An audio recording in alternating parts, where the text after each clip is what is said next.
Hello and welcome to another video blog edition of the Drazen Report. Thanks so much for watching. You may catch this on the Duran YouTube channel or on my website. Doesn't matter. Thanks for watching. For those who can't seem to find me still, by some miracle you haven't found me yet, my website address is in the opening sequence to this video. So it's spelled out in the opening sequence to this video. So please come to the site, check it out, look through the archives, sign up for my mailing list if you don't mind. It's at the sign up option is at the bottom of each post on the website. Thanks for stopping by. Now I have a multi-part episode for you today. The first thing I would like to cover is some of the financial aspects of the new Cold War against Russia. We have seen mysterious movements in the ruble that are really very easily explained. So right now the ruble is in a 60 handle holding pattern. That is to say, the USD RUB currency pair has been roughly stuck between 62 and 69. And why does it move around that spectrum? Well, you can see that at the same time as the ruble moves sharply within that range, the USD EUR currency pair also moves sharply. Okay, and what that means is the euro falls against the dollar, or it falls in general, when the ruble strengthens. And why is that? Well, because every time that some big German gas company or some big Italian or Austrian gas company has its gas bill due, and now they have to pay in rubles, they have to put out, a very, very strong short-term bid for rubles, whether it's with Gazprom Bank or whoever, and then the ruble strengthens because the demand is there, and the price of the ruble goes up. And when that money is brought out of when that capital is brought out of Europe, of course, the euro as the currency of Europe falls. So there is now a very strong, very, very strong inverse relationship, direct inverse relationship between the ruble and the euro.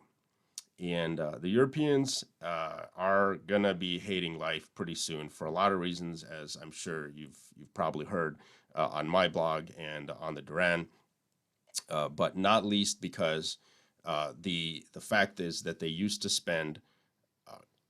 buy their gas with euros, and now they have to pay rubles for it.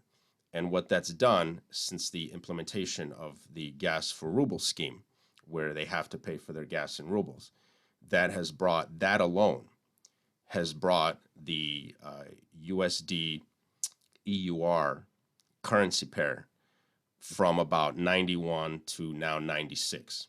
That is to say that the euro has lost close to 5% of its value against the dollar just in recent weeks, simply because now they have to pay for their gas in rubles, and thus euro demand is lower.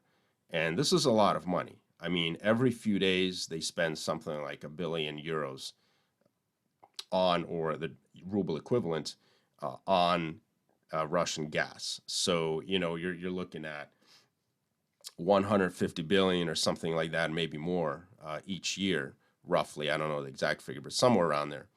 And basically, that used to be all euro demand. That used to be,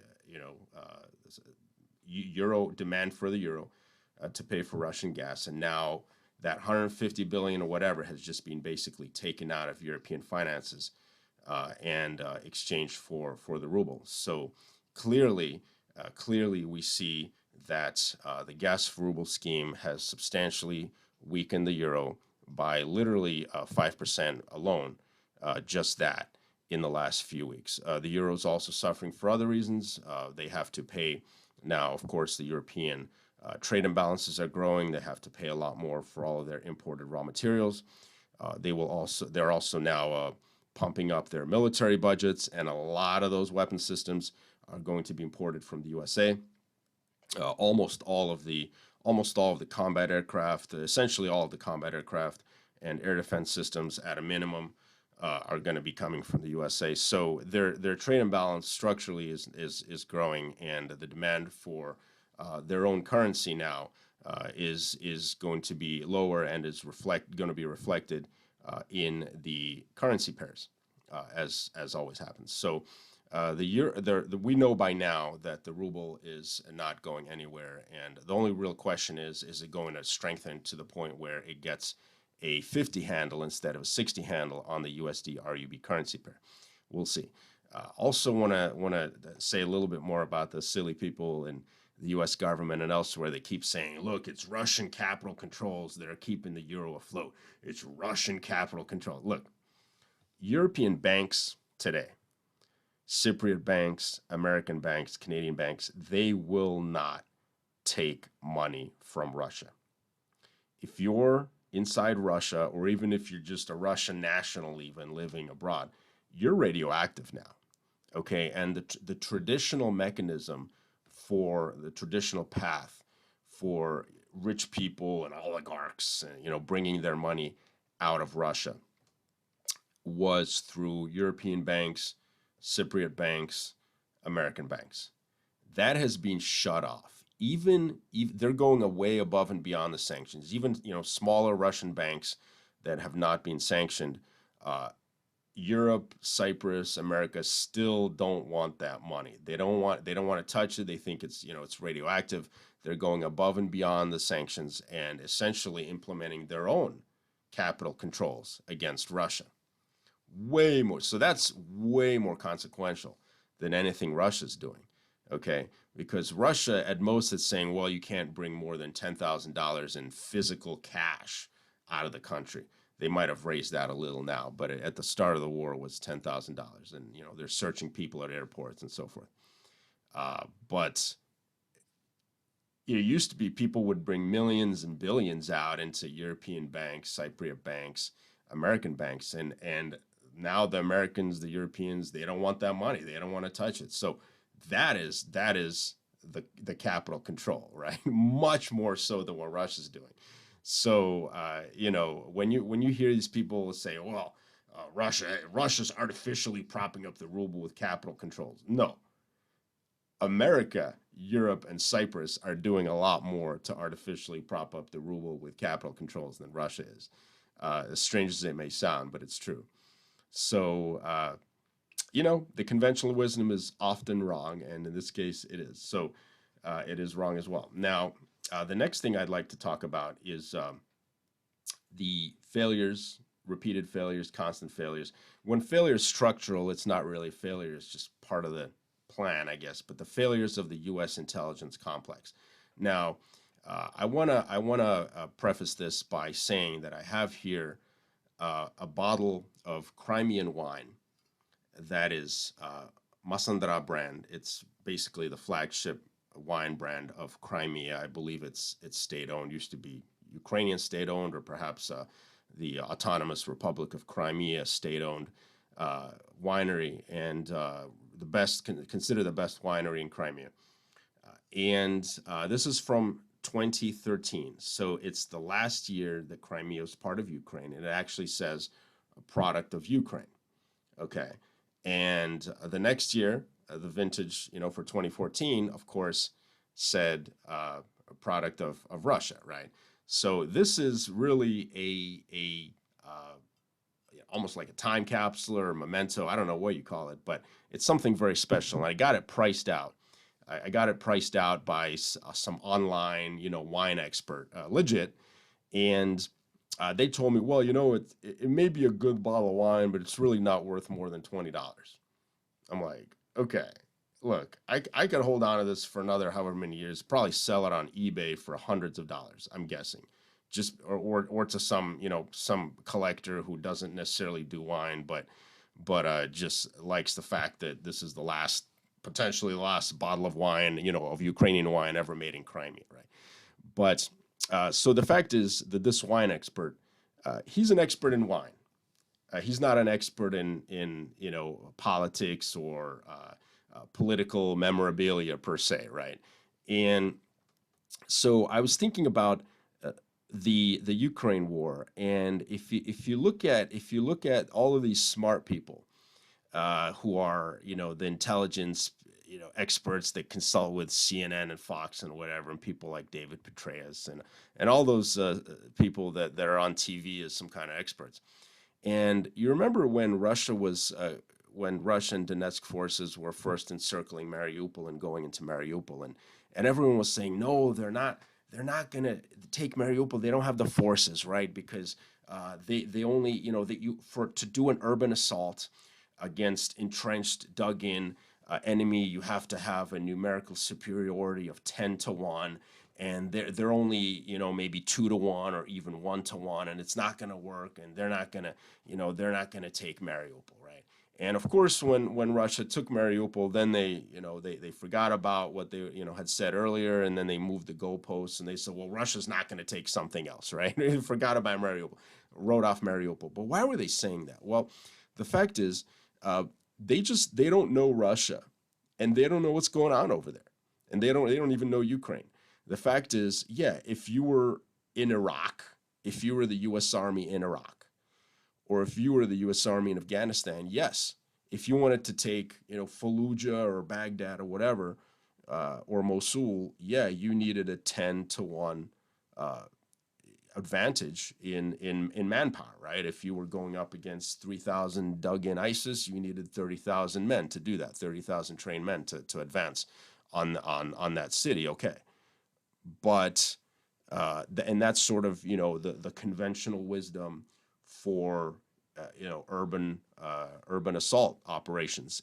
But in this case, the Russian Donetsk forces were able to do that with 2 to 1 or maybe less. So what gives? Well, what gives is the fact is that first they use new tactics, they use new technologies, and on top of that, they had a favorable population there that simply was not helping the Ukrainians. They were not spotting for them. They weren't doing anything for them, and that's why Russia was able to take that city miraculously. This very large city of in peacetime 400 some thousand people, and defended by over 8,000 very well armed, very well trained Ukrainian personnel, including most of the Azov.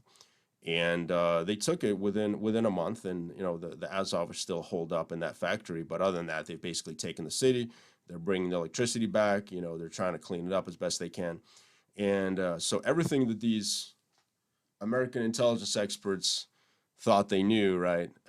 It just it's irrelevant. It's irrelevant because you're looking at Iraq, or something. You don't realize what's going on here. What's going on here is it's the fact is that Russia and Donetsk are liberating their own people, and it's a completely different dynamic than going to occupy Fallujah, where you're hated and you're not wanted. Okay. And on top of that, the people defending Fallujah were probably from Fallujah. The people, whereas the Azov are mostly not from Mariupol. Okay, so it's totally different. And but they don't know anything, and they're just talking based on heuristics and the conventional wisdom and all that. And here the intelligence is so-called intelligence. They're good for operational. They can use satellite imagery and electronic signal as intercepts to go sink a Russian ship. But as far as figuring out like what's really going on the ground with the people on the ground, they have no idea. Recently, a unnamed U.S. Department of Defense official sat down with a bunch of media people and gave an interview that was on record but unattributed, right? It's just a senior official. And a bunch of U.S. media sources covered this. And one of the things that this person said was, anecdotally, we have reports that Russian soldiers are no longer taking orders from their command. They're tired, they're worn out, they don't want to fight anymore, and they're starting to disobey orders. And even officers, even Russian officers, are starting to disobey orders or to sabotage the orders and not carry them out. And this is anecdotally, based on anecdotal reports. Okay, what does anecdotal mean? Anecdotal is from the word anecdote. What does that mean in this case? That means Ukraine says, right? Ukrainian Twitter, Ukrainian Telegram, Ukrainian Facebook. It's the same junk that they've been feeding people for the last 2.5 months of this war. And why? Because they don't know. Okay, they have at their disposal, at the disposal of the U.S. Department of Defense, they have the Defense Intelligence Agency, which is not quite as large as the CIA, not as large as the CIA, but it's still a very large agency. It's a sort of central intelligence bureau for the entire Department of Defense. It has thousands of civilian employees and thousands more detailed military personnel to it. And they hypothetically can also rely on borrowed intelligence from the CIA and from other agencies. And yet they have no clue what's going on there on the ground. Okay, they have to rely on Ukrainian Twitter, Ukrainian Facebook, and it's probably what they're feeding the president or whoever is awake at these meetings where the president attends.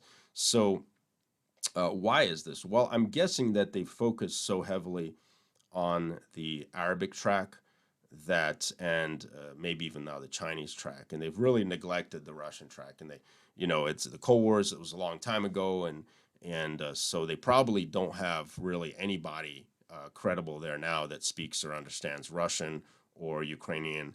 And they're so, because they don't have anyone that does the language or can understand you know, even do signals intercepts, right? We're listening to radio transmissions and translating them like they used to do in the Cold War. They're probably not doing that. I mean, they're just relying. What it seems like is it's just they're relying on Ukrainian propaganda and Ukrainian Twitter, and just on the face of it, we know that an army that's advancing. I mean, even if you're taking losses, an army that's advancing typically has fairly high morale. And so what they're saying about, well, Russians, the officers are no longer following orders. Well, how is it that they're constantly taking territory, even if it's slow, right? So just on the face of it, it just seems a little weird. You have to really ask. Well, the problem is probably they have no one, no one that's competent in the Russian or Ukrainian language or culture to actually follow what's going on there and intercept signals and translate intercepted communications and so forth, like they used to do back in the day. And what else can you expect from them? They're going to rely on Ukrainian Twitter, Ukrainian Facebook.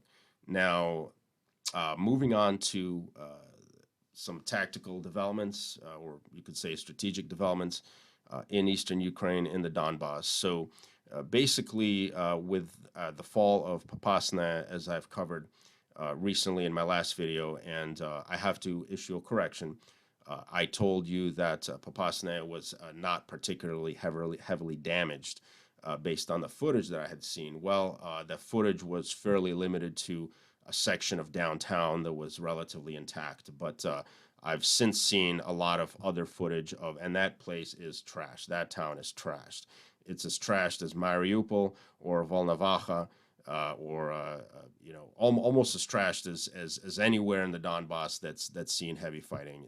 And so unfortunately, really that town is no longer livable.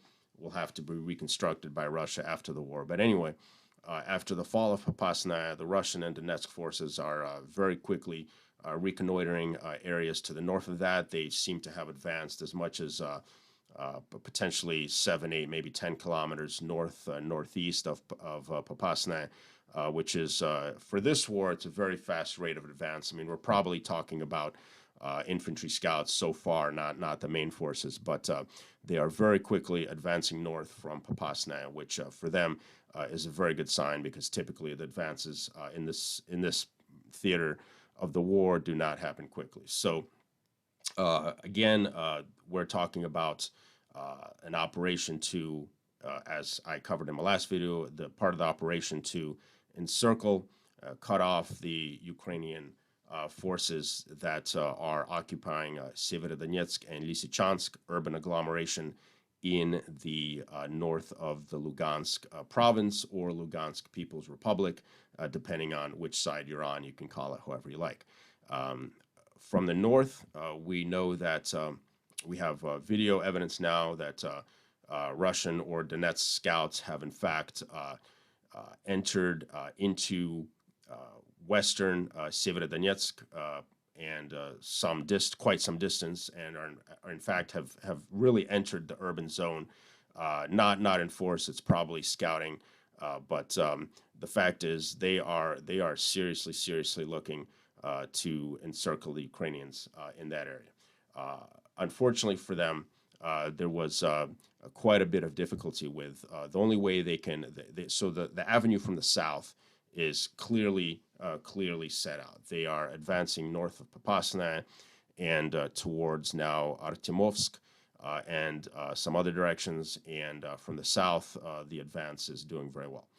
Now, from the north, what they have to do is they have to cross the Seversky Donets River and to link up with the forces coming from the south. And unfortunately, as tends to happen, the Ukrainians blew all the bridges right across the Seversky Donets River. So the Russians, as they had to do at around near Izum, same river, but quite a bit further to the west, as they had to do around Izum back at the end of March and the beginning of April, they had to build a pontoon bridge. And so a temporary bridge that's laid out by engineering units, typically, well, in modern times, it's basically sort of these semi-floating metal plates that interlock and connect, and then they stretch from shore to shore. And in this case, they have been trying to build a pontoon bridge. They've tried multiple times, and it's been destroyed by Ukrainian artillery each time. I think there were as many as, if you listen to the Ukrainians, as many as 5 attempts. I think that's exaggerated. It seems like it was about 3, but there was maybe even 2, but there were 2 or 3 pontoon bridges under construction that were actually basically destroyed, and you can see them from aerial footage the Ukrainians put out. You can see them in the water, just lying there, and also a very large amount of burnt out Russian hardware in the area, especially on the south bank of the river. There's roughly the better part of a battalion's worth of some tanks, mostly armored vehicles, and armored infantry fighting vehicles that have been basically burnt out and left there. Didn't see any bodies on the aerial footage that came out, but a lot of hardware, and it looks really bad. But from the Russian perspective, they absolutely have to cross the river, and this is really the one spot where they have control of the north bank of the river, closer to Severodonetsk, Lysychansk. So they really had to go with a crossing here. And what's happening is the Ukrainian artillery has them pre-sighted and just keeps hammering away at this crossing. And almost certainly, if if the fact that the artillery just keeps shooting at this area and hasn't been taken out yet, very likely the artillery is firing out of Lysychansk city to the east, some miles to the east. So very likely that the artillery is dug in, probably firing from inside of Lysychansk city, and they've probably given themselves away by now. But so they'll probably be destroyed fairly soon if they haven't been already. But the fact is, that's probably why they have gotten away with being able to operate to date, is because Russia is always somewhat hesitant to launch airstrikes and artillery strikes at or urban areas in the Donbass that are obviously favorable to Russia and simply waiting to be liberated. But now it looks like there's no choice. So what's interesting is that the aerial views that the Ukrainians released, if you know what you're looking at, you can see most of the Russian vehicles that were knocked out there were actually amphibious infantry fighting vehicles, and that were mostly on the south bank. So what it looks to me like is that, and they were not new. It was not modern hardware. It looks like Russia knew they were going to take a lot of losses there, and they sent in a bunch of old stuff, and they basically sent it across the river, just drove it across the river amphibiously and to get to the south bank to try to secure the south bank, even as the pontoon bridges were being constructed. So as of now, it is believed that there are at least some Russian forces that have made it to the South Bank and that have secured themselves on the South Bank and are defending positions on the South Bank of the Seversky Donets river, that they have a beachhead on the south side of it. But we don't really know the defensibility, or how they're holding out or whatever. We just know that they're very likely there because directly or indirectly, the Ukrainian army, the Ukrainian Ministry of Defense has basically, over its communiques, has admitted that they have not yet managed to extract the Russians from the South Bank. So for that, among other reasons, it's believed that the Russians are in the South Bank. The problem is that they don't have a bridge there, so they can get more of these amphibious infantry fighting vehicles across the river, but the amount of supplies and extra ammo and so forth that those vehicles can take with them is fairly limited. So you really have to have a bridge that supply trucks can drive across, and so we'll see how they do. But the situation in general, it's reminiscent of the fighting around the pontoon bridge that was southwest of Izum, that they were trying to build essentially for the entire second half of March, where they were under constant artillery bombardment, trying to build a bridge and build a bridge, and they actually lost a colonel there who was supervising directly on the site the building of the bridge. Because Russian officers lead from the front. They don't hide in air-conditioned offices. They lead from the front, and they actually lost a colonel there. And but finally, they did build that bridge and established a massive beachhead, and the rest is history. Basically, they took very firm control of Izum and have a pretty large staging area now south and east of Izum for further operations in the Donbass. But in recent days, absolutely, the advance has slowed. They can't maintain the same tempo for too long. So clearly, the advance has slowed. But we'll see how this beachhead does west of Lysychansk, because if they can secure themselves there, take out the Ukrainian artillery finally, and get an actual bridge that they can bring more forces and supplies across, then the fate of the Ukrainian forces holding out in the Severodonetsk-Lysychansk agglomeration in northern Lugansk is sealed, and that would be really the second big cauldron of the war after Mariupol. Obviously, Mariupol was the first. This would be the second. I would say it's very likely to happen, but I'm not going to give you a timeline. So I just want to make one final note about artillery and how it is really most of the personnel that have been killed or wounded on the Russian side, almost all have been from Ukrainian artillery fire, to include, for the most part, rocket artillery. That is to say, Grad rockets and higher caliber Smerch and Oregon rockets as well as mortars. There's been really very, very, very, very, very few Russians and Donetsk and Lugansk forces that have been killed or had their tanks blown out from under them with these javelins or NLAWs, or these wonder weapons that have come from the NATO countries. Very, very, very few.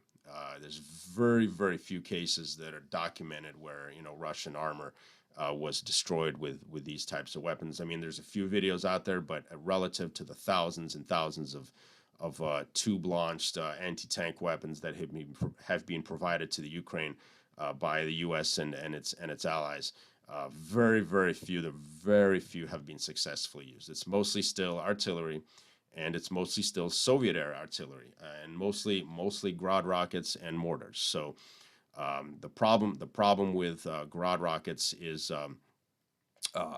they are not too smart. The range is fairly limited, and unlike tube-launched artillery shells, Grads cannot really. They can't. My understanding is they can't be. They don't have a ground proximity fuse. So basically, they hit the ground, they blow up. For heavy armor, it's much more effective to use uh, tube launched, cannon launched artillery shells that have ground proximity fuses that can blow up in some distance off the ground to disable heavy main battle tanks. Because the fact is that even heavy tanks have very minimal armor at the top of their turrets, and so that's a very weak point. And so right now, the NATO countries are trying to get as many cannons as possible into the Ukraine, because they realize that these Grad MLRS systems are not hugely. I mean, they're very effective against personnel. They're not necessarily hugely effective in all cases against the heavy armors. So they're trying to do that. So far, they have not been successful. To my knowledge, so far, of all the videos that I've seen, all the photo documentation, there has not yet been one self-propelled cannon from the Western countries that has actually been fielded by the Ukrainians in the Donbass. It looks like there may have been a video of, it's not clear exactly where it is, but there's a video going around where there's a towed American towed 155 millimeter howitzer potentially in the Donbass, but it's just one, and no self-propelled cannons that we've seen so far. So again, all of this talk about getting heavy weapons to the Ukrainians so far is just talk, but it's potentially serious, because these things are generally potentially more damaging than what the Ukrainians are using right now. They have longer range than really anything in the Russian or the Ukrainian arsenal. Typically, Western artillery systems, cannons have longer barrels, which guarantees a longer range. So whereas the maximum effective range typically of Grad rockets as well as Russian artillery is somewhere around 30-35 kilometers, something like that. American and British and other Western cannon can shoot to 50 kilometers. So if this stuff gets into the Donbass and is actually fielded and used, it could potentially be very troublesome to Russia. But as of now, they really have not gotten it to the Donbass yet. So they have, obviously, I've written about on my blog, they have transportation problems. Russia is wrecking the Ukrainian rail system in the west. It's not completely destroyed yet, but it's certainly being brought to chaos. There's also a question of, do they have enough competent crews on the Ukrainian side to really operate this stuff? And even if they do train the crews, you do need good commanders. You need some kind of integration of these systems into existing units, and that doesn't happen overnight. So we'll see if Russia can advance far enough and basically have at least a tentative victory in the Donbass before these Western weapon systems are fielded. But so far, as of yet, they have not been fielded. I'm talking about the big, heavy stuff, not the javelins and all that. The javelins, total failure. Now they're going for the heavy stuff. We'll see how that works. Thanks so much for watching, and we'll see you in a following edition. Thank you.